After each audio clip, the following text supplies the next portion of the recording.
Good evening, students. Part 8, Formation of simple sentences.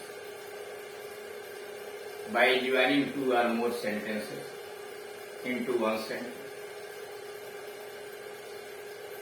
मतलब दो या दो से अधिक साधारण वाक्यों को जोड़ करके एक साधारण वाक्य बनाना, वो अभी नॉमिनेटिव एब्सोल्यूट फ्रेज के प्रयोग से कैसे बनाया जाता है, क्या उसकी प्रक्रिया होती है, तरीका उसका क्या है, यह हम सीखने जा रहे हैं। इसके पहले वाले में पार्टिसिपल से जोड़ा जाएगा। शुरू में आपको बता दिएगा कि 8 नियम होते हैं सिंपल सेंटेंस बनाने, यानी दो या दो से अधिक सेंटेंसेस को जोड़कर एक सिंपल सेंटेंसेस के लिए आप पार्टिसिपल से जोड़ते हैं। नॉमिनेटिव एब्सोल्यूट, इन्फिनिटिव से, जिरंड से, केस इन एपोजिशन या फ्रेज इन एपोजिशन से, एडवर्ब या एडवर्बियल फ्रेज से, एडजेक्टिव या एडवर्बियल फ्रेज से, और कंजंक्शन लगा के ये 8 नियम है जिसके द्वारा सिंपल सेंटेंस बनाया जाए। पार्टिसिपल हो गया, यह दूसरे नंबर पाया नॉमिनेटिव एब्सोल्यूट फ्रेज के प्रयोग के द्वारा दो या दो से अधिक सिंपल सेंटेंसेस को जोड़कर एक सिंपल सेंटेंस बनाना। अब सबसे पहली बात यह है कि यह नॉमिनेटिव एब्सोल्यूट क्या है, नॉमिनेटिव एब्सोल्यूट फ्रेज है क्या, यह जानना। प्रयोग उसका कैसे करते हैं, कहाँ करते हैं, ये जरूरी जो क्वेश्चन है उनका आंसर।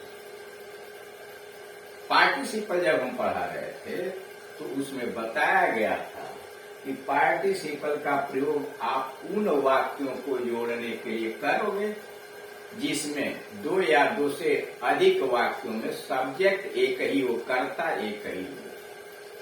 जितने भी आपके लिए अगर 2 दिया है या 3 दिया है, तीनों में सब्जेक्ट एक ही होना चाहिए। अथवा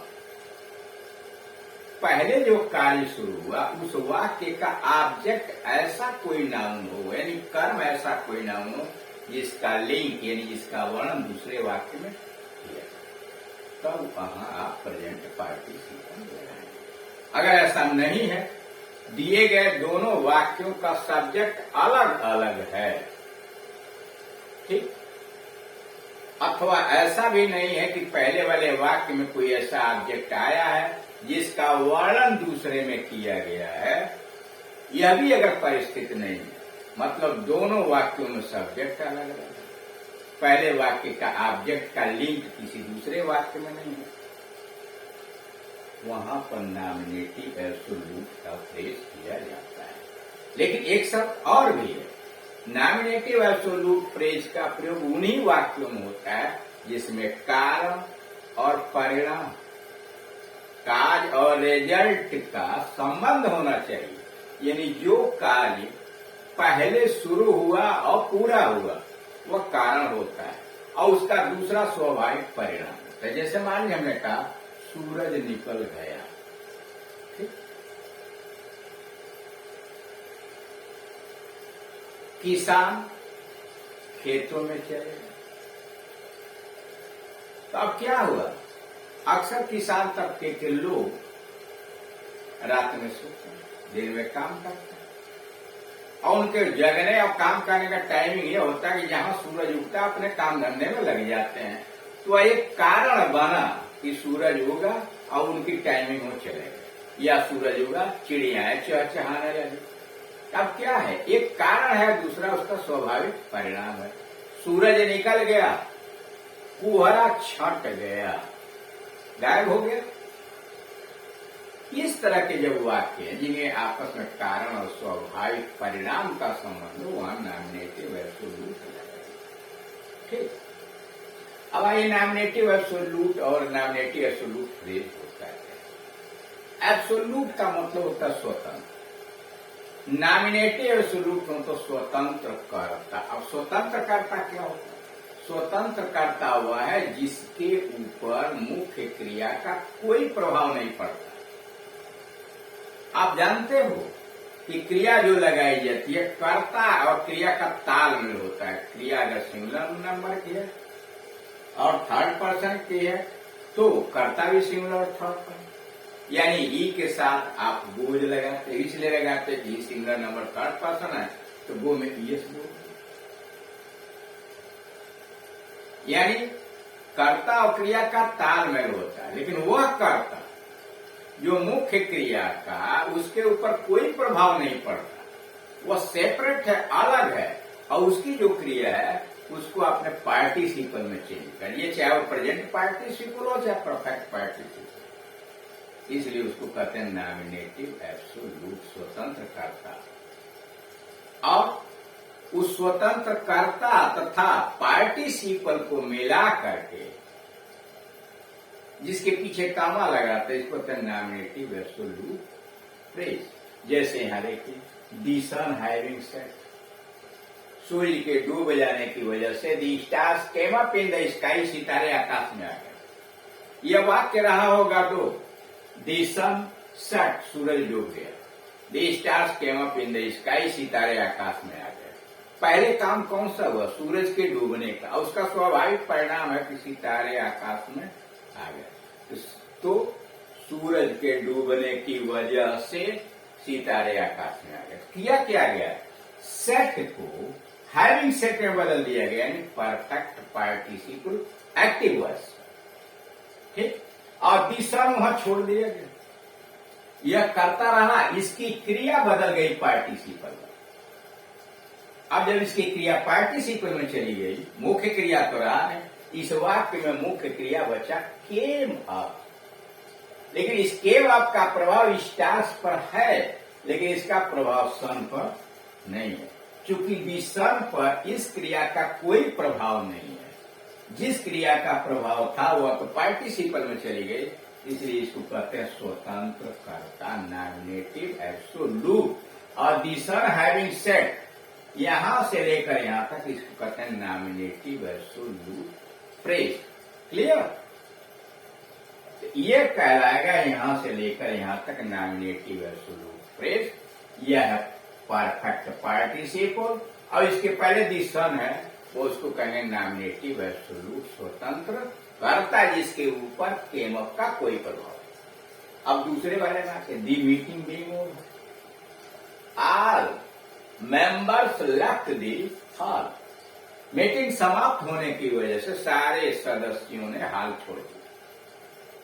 यह वाक्य रहेगा, दी मीटिंग वाज ओवर, मीटिंग समाप्त हो गई। और जब क्रिया इज आरंभ वाल वर आता है तो उसमें प्रेजेंट पार्टिसिपल बनाने के लिए बी में आईएनजी जोड़ देते हैं। इसीलिए यहां लिखा दी मीटिंग बीइंग ओवर। अब इसमें क्या है? यह जो क्रिया थी वाज, वो तो बीइंग हो गई, प्रेजेंट पार्टिसिपल में चली गई, और उसका कर्ता फ्री हो गया, मीटिंग स्वतंत्र हो गया। इसी को कहते हैं नॉमिनेटिव एब्सोल्यूट। और दी मीटिंग बीइंग ओवर, यानी कर्ता और उसके पार्टिसिपल का मिलाकर, यानी इस कामा के पहले जो पार्ट आया इसको कहते हैं नॉमिनेटिव एब्सोल्यूट फ्रेज। क्लियर? और दूसरा वाक्य तो जो का तो रहे। अब जब इस नियम का आप प्रयोग करते तो करते क्या? जो वाक्य कारण बनता है उसकी क्रिया को आप पार्टिसिपल में बदल देते हैं, चाहे वो परफेक्ट पार्टिसिपल के एक्टिव वॉइस में हो या पैसिव वॉइस में या प्रेजेंट पार्टिसिपल में आप बदल देते। नियमानुसार अगर मुख्य क्रिया इज आरंभ वाज वर आया हो तो उसमें प्रेजेंट पार्टिसिपल यानी बीइंग लगेगा। अगर इसके अलावा दूसरी क्रिया सेट है, बुझ है, आदि आदि है, और एक्टिव वॉइस में तो उसके पहले हैविंग लगा के क्रिया का थर्ड फॉर्म कर लीजिए। जैसे दी सन रूल, आप लिखे दी सन हैविंग राइट। और अगर पैसिव वॉइस में he was killed by his enemy, उसे शत्रुओं के तरह मारा गया है ना, तो अब क्या करेंगे? ही हैविंग बीन किल्ड, यानी क्रिया के थर्ड फॉर्म के पहले हैविंग बीन लगाया। लेकिन अगर स्पष्ट पैसिव वॉइस नहीं है, जैसे मान लीजिए कहीं लिखा हुआ ही वाज वुंडेड, वह घायल हो गए। अब he was wounded passive voice भी है और नहीं भी। पैसिव वॉइस माने ही हैविंग बीन वुंडेड, और नहीं तो ही बीन। यानी ये तरीके आपके अपनाए जाते हैं। मिलता जुलता है पार्टिसिपल के नियम से। पार्टिसिपल के अंतर्गत करते क्या थे? आप प्रेजेंट पार्टिसिपल प्रयोग करते थे, परफेक्ट पार्टिसिपल, कर्ता हटा देते थे पहले बार, यहां कर्ता रहेगा, ठीक। अब आइए इस वाक्य में, तो आपने देखा कि नॉमिनेटिव एब्सोल्यूट क्या है, नॉमिनेटिव एब्सोल्यूट फ्रेज क्या है, जोड़ते कैसे हैं? जो वाक्य कारण बनता है उसी की क्रिया को पार्टिसिपल में बदल देते हैं और उस वाक्य के अंत में कामा लगाकर दूसरा परिणाम वाला वाक्य यूं का त्यों छोड़ देते हैं। जैसे इट वाज ए हॉलीडे, छुट्टी थी, we did not go to school, हम विद्यालय नहीं गए। बहुत पहले हमने आपसे कहा था कि सिंथेसिस में एक नियम जान लीजिए, दोनों वाक्यों के हिंदी निकालिए, जोड़ दीजिए, क्रिया एक होनी चाहिए, नियम अपने आप सेट हो जाएगा। जैसे छुट्टी थी, या इट की कोई मीनिंग नहीं है, we did not go to school, हम विद्यालय नहीं गए, तो छुट्टी होने की वजह से इट ज्यों का क्यों छोड़िए, आवाज अकेले आया तो उसको बीइंग कर दिया, इट बीइंग हॉलीडे, कामा लगाया, दूसरा वाला वाक्य ज्यों का क्यों, इसीलिए लिखा है इट बीइंग ए हॉलीडे, छुट्टी होने की वजह से comma, we did not go to. The sun rose, सूरज निकला, वी गॉट अप, वही जा रहा है, वाज वर्क के अलावा दूसरी क्रिया है, सूरज निकल गया, हम जग गए। तो अब करेंगे क्या, क्रिया के थर्ड फॉर्म के पहले, चूंकि एक्टिव वॉइस में हैविंग लगा, क्रिया का third form the sun having risen, comma, सूरज उदय हो जाने की वजह से वी गॉट अप, यानी जो कार्य पहले पूरा हुआ है और शुरू हुआ था उसके क्रिया के थर्ड फॉर्म के पहले हैविंग लगा दीजिए, करता वहीं छोड़ दीजिए। The captain was killed, the army ran away, कप्तान मारा गया, फौज भाग गई।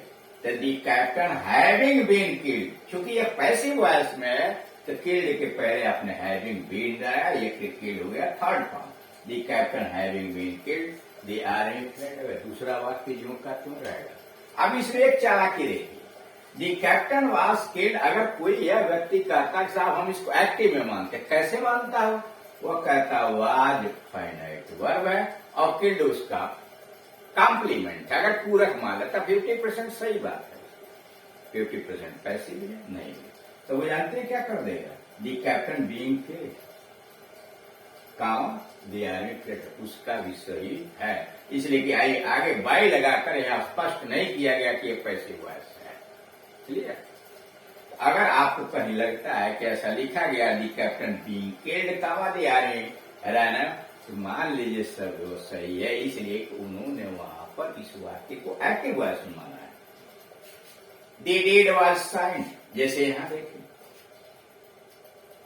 समझौते पर हस्ताक्षर हो गया तो लोगों ने किया होगा ना, यहाँ लिख दिया बाई मेंबर्स, हो गया पैसिव वॉइस, लेकिन बाई को छिपा कर एजेंट हटा दिया गया, तो अब यह पैसिव वॉइस है भी 50% और नहीं भी है, या तो आपके ऊपर मानने को, यहाँ नहीं माना गया, इसका उल्टा लिख दिया गया, यह आवाज हो गया फाइनाइट वर्ब, साइंड हो गया कॉम्प्लीमेंट, तो इसीलिए लिखा है the deed being signed comma are were satisfied, और नहीं मानते हैं तो क्या करेंगे, the deed having been signed comma are were satisfied.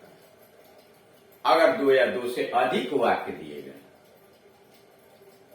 तो करेंगे क्या, सबको आप नॉमिनेटिव एब्सोल्यूट फ्रेज में चेंज करेंगे, और जो कार्य अंत में हुआ है, जो परिणाम जाहिर करता उसको छोड़ करके बाकी को आप नॉमिनेटिव एब्सोल्यूट फ्रेज में चेंज कीजिए, आखिरी वाले को एंड से जोड़ दीजिए, लास्ट में कामा लगाकर जो कार्य अंत में हुआ जो परिणाम उसको ज्यों का त्यों छोड़ दीजिए। इसमें कई वाक्य लिखेंगे, दिस इज वाज ओवर, किलेबंदी समाप्त हो गई, दी एनिमी विड्रेव, शत्रु अपने आप को वापस कर लिए, दी सिटी ओपन्ड इट्स गेट, नगर ने अपने दरवाजों को खोल दिया, बाय दिस मीन्स, इस तरीके से इस साधन से इट्स ट्रेड, इसका व्यापार, and prosperity, Samriddhi, rapidly revive, बड़ी तेजी से साथ पुनर्जीवित हो गए। अब इसमें देख रहे हैं आप एक वाक्य, दो वाक्य, तीन वाक्य और चार वाक्य, चारों को जोड़ना, पार्टिसिपल में बदलते चाहिए, नॉमिनेटिव एब्सोल्यूट में बदलते चले जाइए, तो क्या दिस इज वाज ओवर का this is being over comma कर दिए, the enemy withdrew, the enemy having withdrawn, withdrew का third form withdrawn, the enemy having withdrawn, and और एंड लगा के जोड़ दिया, सिटी हैविंग ओपेंड, ओपेंड है ना, तो हैविंग ओपेंड करेंगे इट्स गेट, मतलब किलेबंदी समाप्त होने तथा शत्रुओं के वापस हो जाने की वजह से और नगर के सारे दरवाजे यानी गेट खुल जाने की वजह से इसका व्यापार और समृद्धि पुनर्जीवित हो गया। अंत वाले को ज्यों का त्यों छोड़। यानी अगर कई वाक्य हैं तो बाकी जितने कारण वाले वाक्य हैं सबको पार्टिसिपल में बदलते चले जाइए, लास्ट में कामा लगा दीजिए और परिणाम वाले वाक्य को छोड़ दीजिए। Number 6, the weather was stormy. मौसम तूफानी था। दी प्लेन गॉट लेट, हवाई जहाज देर कर गया। तो दी वेदर वाज है ना, तो बीइंग कर दिया। The weather being stormy, the plane got late. My pocket was picked, मेरा पॉकेट काट लिया गया। अब उसको पैसिव समझिए चाहे एक्टिव समझिए। पैसिव समझते हैं तो यहाँ लिखा I had no money for bus fare, bus के किराए के लिए मेरे पास रुपया नहीं था। तो माई पॉकेट बीइंग पिक्ड, मेरा पॉकेट कट जाने की वजह से I had no money for bus fare. अगर इसको नहीं मानते तो लिखेंगे my pocket having been picked. ऐसे माई पॉकेट पैसिव वॉइस मान लीजिए, having been picked, comma I had no money for the bus fare. ठीक, पैसे में ही बने, ये आपके ऊपर है। इस तरह से आपने देखा कि नॉमिनेटिव एब्सोल्यूट फ्रेज के द्वारा दो या दो से अधिक वाक्य को जोड़ा।